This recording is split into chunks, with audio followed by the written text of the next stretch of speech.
Assalamualaikum warahmatullahi wabarakatuh. Perkenalkan, nama saya Elena Mutiara Dinar. Saya dari kelas 12 IPA SMA Negeri 9 Sarolangun. Di sini saya akan menjelaskan tentang metabolisme, tapi saya lebih spesifik ke katabolisme. Katabolisme terbagi menjadi dua, yaitu respirasi aerob dan respirasi anaerob. Namun kali ini saya spesifik bahas tentang respirasi aerob. Respirasi aerob merupakan respirasi dengan menggunakan oksigen, dan respirasi aerob terbentuk lagi menjadi 4 tahap. Yang pertama, glikolisis. Yang kedua, dekarboksilasi oksidatif asam pirufat. Yang ketiga, siklus Krebs yang biasa disebut dengan siklus asam sitrat. Yang keempat, transport elektron, yaitu fosforilasi oksidatif. Selanjutnya yang saya bahas kali ini yaitu tentang glikolisis. Glikolisis merupakan proses pengubahan senyawa glukosa menjadi senyawa asam pirufat. Untuk prosesnya akan saya bahas sebentar, namun saya bahas tempat terjadinya proses glikolisis ini. Jadi, glikolisis terjadi di dalam sel, lebih tepatnya di sitoplasma atau sitosol. Oke, jadi sitoplasma ini yang bagian kosong-kosong ini yang merupakan sitoplasma terjadi bagian situ ya. Untuk glikolisisnya, sedangkan untuk 3 tahap tadi itu terjadi di organel, itu biasa disebut dengan the power of cell. The power of cell yaitu mitokondria. Jadi sitoplasma tempat terjadinya glikolisis. Sedangkan untuk 3 tahap berikutnya itu terjadi di organel mitokondria. Kita lanjut untuk bagian kedua, yaitu proses dari glikolisis. Seperti yang sudah saya jelaskan tadi, glikolisis ini bahan dasarnya yaitu glukosa. Glukosa itu merupakan monomer dari karbonhidrat. Jadi glukosa merupakan monosakarida atau karbonhidrat yang paling sederhana. Glukosa akan mengikat satu fosfat dari ATP. ATP itu apa? Adenosin trifosfat. Tri berarti 3, berarti ATP yang memiliki 3 fosfat. Jadi fosfatnya itu diambil oleh glukosa sehingga berubah menjadi senyawa ADP. Jadi tadinya fosfatnya ada 3 berubah menjadi ADP. ADP itu apa? Adenosin difosfat. Jadi fosfatnya tinggal 2. Lanjut, karena glukosa tadi mengandung 1 fosfat dari ATP sehingga glukosa berubah nama menjadi glukosa 6 fosfat. Nah, di sini 6 fosfat bukan berarti fosfatnya ada 6 ya. Fosfatnya hanya 1. Kenapa dikatakan 6 fosfat? Nah, kita lihat di sini merupakan bentuk dari glukosa. Glukosa ini merupakan senyawa yang memiliki 6 atom karbon. 6 atom karbon ini ada di sudut ini. 1 di sini ada C. Karbon 2, 3, 4, 5 dan ini yang ke-6. Nah, kenapa dikatakan 6 fosfat? Karena fosfatnya berikatan di atom karbon ke-6 ini. Fosfatnya ya. Oke, lanjut. Selanjutnya glukosa 6 fosfat akan mengalami isomerasi menjadi frustosa 6 fosfat. Dan ini hanya merupakan perubahan isomer saja. Nah, frustosa 6 fosfat akan mengikat 1 fosfat lagi dari ATP sehingga ATP berubah menjadi ADP. Dan Fruktosa 6 fosfat berubah nama menjadi fruktosa 1,6 difosfat. Oke.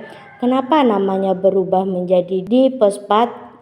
Di fosfat ini dinyatakan bahwa fosfatnya ada 2. 1,6 ini menyatakan bahwa fosfatnya yang pertama melekat di atom karbon pertama. Kemudian 6 menyatakan bahwa fosfatnya nempel di atom karbon yang ke-6. Yang tadi itu ya. Oke, selanjutnya fruktosa 1,6 difosfat ini akan dipecah menjadi 2 senyawa PgAl merupakan singkatan dari fosfogliseraldehida. Fosfogliseraldehida ini membentuk senyawa BPGA merupakan singkatan dari bifosfogliserol. Nah, pada pengubahan PgAl menjadi BPGA, PgAl akan menghasilkan NADH. NADH ini merupakan nikotinamida adenosin dinukleotida hidrogen. Jadi NADH ini juga merupakan energi, hanya saja dalam bentuk NADH belum bisa digunakan oleh tubuh. NADH nantinya akan diubah menjadi ATP. ATP dulu sehingga bisa digunakan oleh tubuh. Namun perubahan NADH menjadi ADP tidak akan saya bahas di proses glikolisis ini. Saya akan bahas di transport elektron nantinya. Oke. Jadi NADH ini berasal dari NAD+. NAD+ ini merupakan nikotinamida adenosin dinukleotida. Jadi hal yang sama juga terjadi di sebelah kiri. Nah, selanjutnya BPGA akan membentuk senyawa PGA. PGA merupakan fosfogliserol. Nah, berarti dari BPGA bisfosfol yang fosfatnya 2 menjadi PGA fosfatnya 1. Berarti PGA ini kehilangan 1 fosfat. Fosfatnya kemana? Fosfatnya bergabung dengan ADP, adenosin difosfat, sehingga berubah menjadi adenosin trifosfat. Fosfatnya menjadi 3 karena mengambil 1 fosfat dari BPGA tadi. Oke, selanjutnya hal yang sama terjadi persis di sebelah kiri. Selanjutnya PGA berubah menjadi senyawa asam pirufat. Asam pirufat ini udah tidak memiliki atau tidak mengandung fosfat lagi. Fosfatnya kemana? Ya, fosfatnya bergabung dengan ADP sehingga menghasilkan ATP lagi. Hal yang sama juga terjadi di sisi sebelah kiri. Nah, bisa dilihat ya. Jadi reaksi yang di atas glukosa sampai fruktosa 1,6 difosfat ini membutuhkan ATP. Sehingga reaksi ini dikatakan reaksi enderonik, yaitu reaksi yang membutuhkan ATP. Sedangkan dari fruktosa 1,6 difosfat sampai asam pirufat ini merupakan reaksi-reaksi yang menghasilkan ATP atau dengan reaksi ekseronik. Oke, selanjutnya kita tahap yang ketiga, yaitu hasil dari glikolisis. Hasil dari glikolisis ini apa saja? Yang pertama ya ATP. ATP ini ada berapa? 1, 2, 3, 4. Jadi ada 4 tahap yang dihasilkan di proses glikolisis. Tapi jangan lupa ya, di atas ini kita membutuhkan 2 ATP. Nah, sehingga tetap ATP yang dihasilkan 4, kemudian kita butuh 2 ATP, maka ATP bersih dihasilkan di glikolisis. Ini berjumlah 2 ATP ya.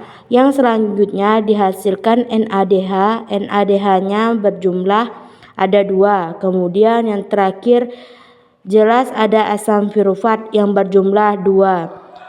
Ini ya 1, 2, sehingga hasilnya dari glikolisis ini 2 ATP, 2 NADH, 2 asam piruvat. Kenapa asam pirupatnya saya beri warna merah? Karena asam piruvat menjadi bahan dasar untuk tahap selanjutnya.